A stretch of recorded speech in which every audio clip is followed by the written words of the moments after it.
Bonjour, donc je suis Pierre Taranzano, co-scénariste et dessinateur de la BD Les Portes de Shambhala. Le premier album est sorti aux éditions Clair de Lune et on organise en ce moment une exposition à la bibliothèque de l'Alcazar à Marseille, au cours Belzunce,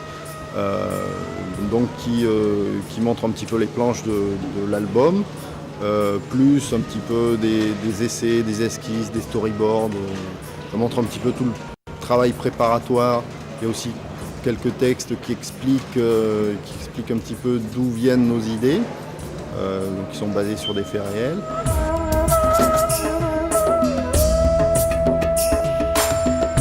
Voilà, donc pour faire cette BD, c'est pas un travail qu'on fait tout seul. Enfin, en l'occurrence, il y avait beaucoup de boulot.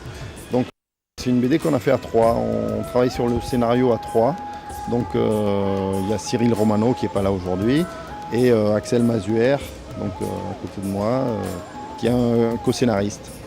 On est donc trois à faire le scénario. Voilà, je vais vous faire un petit dessin. Je vais vous faire le personnage principal de la BD, donc, qui s'appelle Malcolm Mackenzie. Voilà, je vais vous faire son petit portrait rapidos.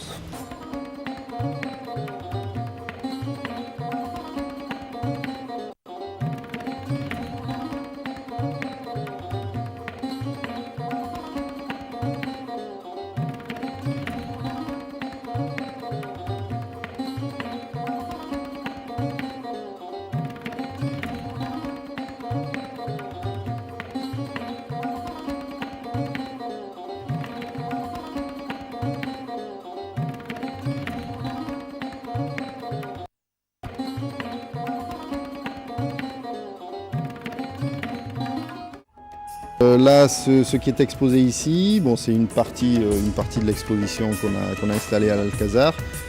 Donc là, on a mis des essais de storyboard qui n'ont pas été gardés.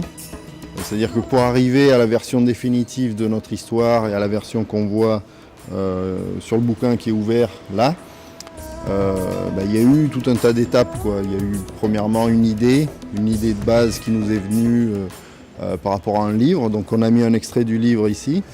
C'est-à-dire depuis longtemps, avec Pierre, on avait chacun de notre côté l'idée de faire une histoire, ou en l'occurrence pour Pierre, une BD sur la face cachée de l'histoire. Personnellement, je commençais à travailler sur une histoire, j'avais les grandes lignes d'une histoire et je ne savais pas trop comment la concrétiser, si j'allais en faire un court-métrage amateur ou alors une nouvelle. Et quand on s'est rencontrés, donc en fin 99, début 2000, on a parlé de ça, on a vu qu'on avait un peu les mêmes centres d'intérêt, la même façon de voir les choses. Et là, il y a donc eu un complément, on s'est complété l'un l'autre. Donc Pierre m'a donné l'idée de concrétiser mon histoire par le biais de la bande dessinée. Et j'ai apporté à Pierre le point de départ qui lui manquait, les premières grandes lignes du scénario.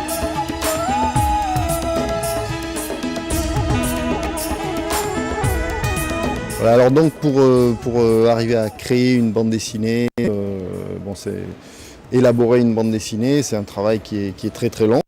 Ça a pris quelques années, quoi. Entre le moment où on a l'idée, au départ c'est une idée d'un thème, un thème qui nous intéresse. Là en l'occurrence c'était les sociétés secrètes et le rôle des sociétés secrètes dans l'histoire. Donc disons plutôt dans l'histoire du XXe siècle exactement.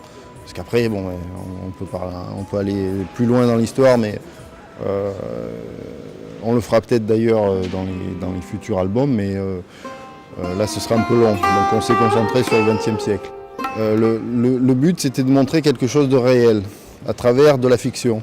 Et donc du rôle des sociétés secrètes dans l'histoire, qui pour nous est un rôle plus important que ce qui est laissé à penser dans les médias, c'est-à-dire dans les journaux, télévision et autres. Par exemple, on sait que dans la montée du nazisme, les sociétés secrètes ont joué un grand rôle. Dans beaucoup d'autres événements, jusqu'à notre époque, et toujours à notre époque. Et donc on voulait montrer un petit peu ce qu'on appelle la face cachée de l'histoire.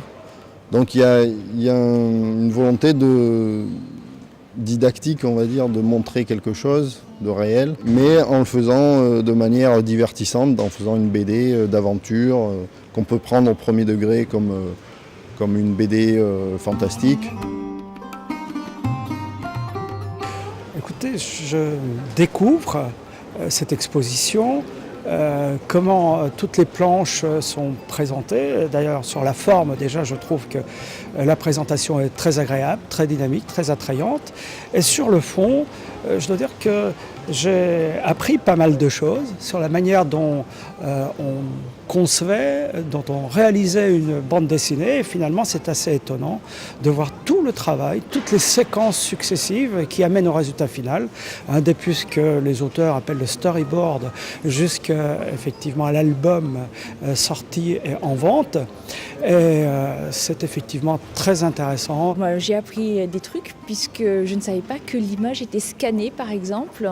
Je pensais que elle était dupliquée en format imprimerie classique et de la façon dont c'était colorisé aussi. Je ne savais pas que ça se passait comme ça.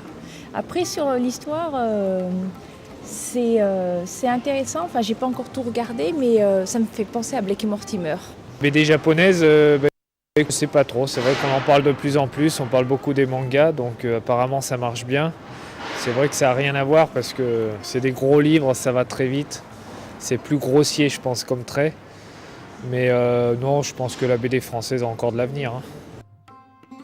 Nos lecteurs sont, a priori, d'après ce qu'on a pu voir en séance de dédicace, en rencontrant les gens, c'est très, très vaste en fait. On ne s'adresse pas à un public particulier. Disons que c'est peut-être un peu compliqué pour des jeunes enfants, donc on peut dire que ça s'adresse à un public qui commence à partir de 12 ans, et après il n'y a pas de limite. Petit clin d'œil dans cette page, donc c'est la page 33. Donc on a voulu se mettre nous aussi dans l'histoire, on a dit ouais tous les gens sont bien habillés, tout ça dans des décors 19e siècle. On s'est dit tiens on va se mettre dedans. Et comme Hergé le faisait à son époque, Jacobs se mettait dans leur BD, au cinéma, Hitchcock aussi, ou Shyamalan font ça. Donc on s'est dit pourquoi pas nous. Donc on est dans cette case. Là vous avez Axel, Cyril Romano est ici, moi je suis là et j'ai mis aussi mon épouse Léonore. Donc elle est là avec une coupe un peu différente de ce qu'elle est d'habitude. Alors nos projets sont déjà de faire la suite, donc il y a pas mal d'albums qui sont prévus. Déjà pour cette histoire-là, il y a 4 albums. Après on a prévu de continuer par 3 autres cycles de 4 albums chacun. Et puis à part ça, moi je fais du spectacle, donc je compte continuer à faire du décor de spectacle.